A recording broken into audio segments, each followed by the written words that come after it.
અને સમાચારમાં આગળ વાત કરીએ રમત જગતની તો સુરતમાં 19મી થી 26મી જાન્યુઆરી દરમિયાન રમાયેલ યુટીટી 86મી સિનિયર નેશનલ અને ઇન્ટર સ્ટેટ ટેબલ ટેનિસ ચેમ્પિયનશિપમાં ગુજરાતનો માનુષ શાહ અને મુંબઈની દિયા ચિતળે નેશનલ ચેમ્પિયન બન્યા હતા.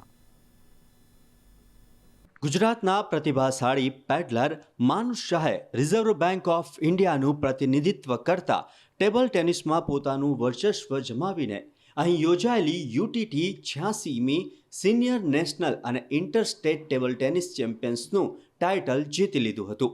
ફાઇનલમાં તેમણે દિલ્હીના પાયસ જયને હરાવ્યો હતો. માનુષ માટે આ પ્રથમ નેશનલ ટાઇટલ હતું. આ ટુર્નામેન્ટ અહીંના પંડિત દીનદયાલ ઉપાધ્યાય ઇન્ડોર સ્ટેડિયમ ખાતે 19મી થી 26મી જાન્યુઆરી દરમિયાન યોજાઈ હતી. વિશ્વમાં 78મો ક્રમાંક ધરાવનાર વડોદરાનો માનુષ રોમાંચક બનેલી પ્રથમ ગેમમાં 20 વર્ષીય દિલ્હીના પાયસ સામે હારી ગયો હતો. પરંતુ આ ડાબોડી ખેલાડીએ ત્યાંથી જોરદાર વળતો પ્રહાર કર્યો હતો. તેણે આગામી 4 ગેમ જીતીને બાજી પલટી નાખી હતી અને ટાઇટલની સાથે 3.20 લાખની ઇનામી રકમ પણ જીતી હતી. ગુજરાતે સળંગ બીજા વર્ષે ટાઇટલ જીત્યું. ગયા વર્ષે ગુજરાતના હરમિત દેસાઈ સિંગલ્સ ચેમ્પિયન્સ બન્યા હતા. દરમિયાન માનુષ શાહની આરબીઆઈની સાથી દિવ્યા ચિતાલીએ પણ તેની કારકિર્દીમાં પહેલીવાર નેશનલ ટાઇટલ જીત્યું હતું અને ફાઇનલમાં તેની જ ટીમ આરબીઆઈની શ્રીજા અકુલાને 4-3થી હરાવી હતી.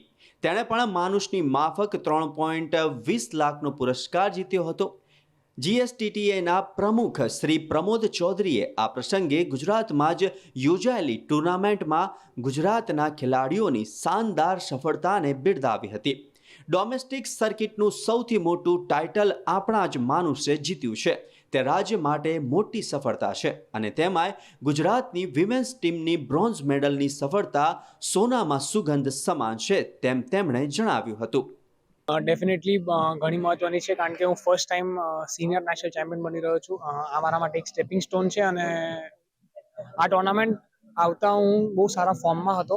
હું મસ્કટમાં બહુ સારી વિન્સ હતી મારી પાસે. વર્લ્ડ નંબર 30 અને 39ને મેં હરાવ્યા હતા, તો મારો કોન્ફિડન્સ સારો હતો. હું અહીંયા 4 દિવસ પહેલાં આવી ગયેલો તાકી મને વેધર અને હોલની કન્ડિશનની ફિલિંગ મળી જાય. અને સાથે સાથે મારો ડ્રો જે હતો તે ઘણો ટફ હતો. ક્વાર્ટર ફાઇનલ્સમાં મેં હોમ ફેવરેટ માનવ ઠક્કરને હરાવ્યા હતા અને ઇન ફોર્મ સેમીફાઇનલ્સમાં અંકુરને હરાવ્યું હતું અને ફાઇનલ્સમાં પાયસ જે જી સત્યનને આ ટુર્નામેન્ટમાં હરાવીને આવેલા તેની સાથે હું જીત્યો અને હું બહુ ખુશ છું હમણાં કે આ મારું ફર્સ્ટ ટાઇટલ મારા હોમ સ્ટેટમાં આવ્યું. Currently Indian table tennis is rising at a very good pace I would સે.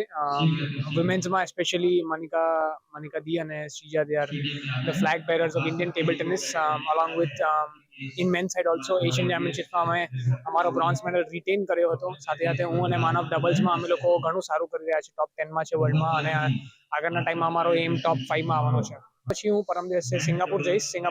સિંગાપુર સ્મેશ કરીને એક ઇવેન્ટ હોય છે, that is one of the biggest event of 2025 અને એ બહુ ક્રુશિયલ રહેશે બીકોઝ સ્ટાર્ટિંગ ઓફ ધ યરમાં છે. તો all Indians will be participating and એમાં રેન્કિંગ ઇમ્પ્रूव करवाना मेन एम रहेगा. सीनियर नेशनल चैंपियनशिप में गोल्ड मेडल जीती, तो मेरा फाइनल मैच श्रीजा अकुला से था और ऑफ कोर्स वो बहुत ही अच्छी प्लेयर है, पर आई थिंक मैं 2-0 डाउन थी मैच में, पर मैं काम रही और मैंने अपने आप को पुश किया एंड तक और मैं बहुत ही खुश हूँ कि मैंने एंड में मैच कन्वर्ट किया.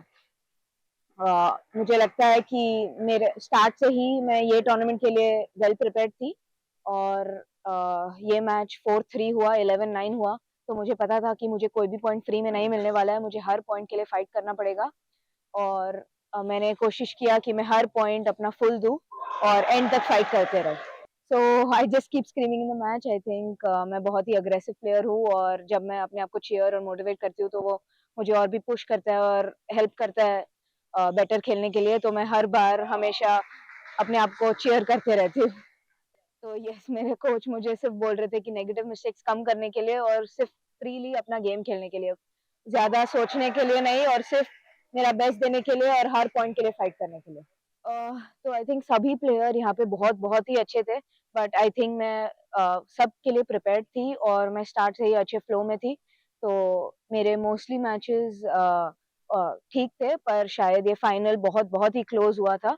तो मैं बहुत ही खुश हूँ कि मैंने एंड में कन्वर्ट किया है मैच. सो अभी सिंगापुर स्मैश है जिसके लिए मैं 28 अभी जैन को निकल रही हूँ, तो वो ग्रैंड स्मैश टूर्नामेंट है, तो I am really looking forward to that tournament. સુરતના પંડિત દીનદયાલ ઓડિટોરિયમમાં એક શાનદાર કાર્યક્રમ થઈ ગયો, એક શાનદાર ટુર્નામેન્ટનું આયોજન કરવામાં આવ્યું. ખાસ કરીને આપણે જોવા જઈએ તો 86મી સિનિયર નેશનલ અને inter state table tennis championship 2024નું આયોજન અહીંયા જબરજસ્ત રીતે કરવામાં આવ્યું. ખાસ કરીને સિંગલ્સમાં નેશનલ ચેમ્પિયન તરીકે ગુજરાતનો અને બરોડાનો માનુષ શાહ રહ્યો. અને ખાસ કરીને આમ જોવા જઈએ તો ચેતાલે જે છે એ સિંગલ્સમાં ચેમ્પિયન રહી. પણ જે રીતે માનુષની રમત જોવા મળી એ ક્યાંક એમ લાગે છે કે ભવિષ્યમાં ભારતનું એક ઉજ્જવળ ભવિષ્ય આપણને એની રમતમાં દેખાઈ રહ્યું છે. એની આક્રમકતા, એની રમવાની શૈલી ક્યાંક ને ક્યાંક એમ લાગે છે કે હા, ગુજરાત જે એક ટેબલ ટેનિસનું હબ બનવા માટે જઈ રહ્યું છે એનો આ પ્રથમ પ્રયાસ આપણે ચોક્કસ કહી શકીએ. કેમેરામેન આનંદ સાથે અશોક મિસ્ત્રી, સુરત.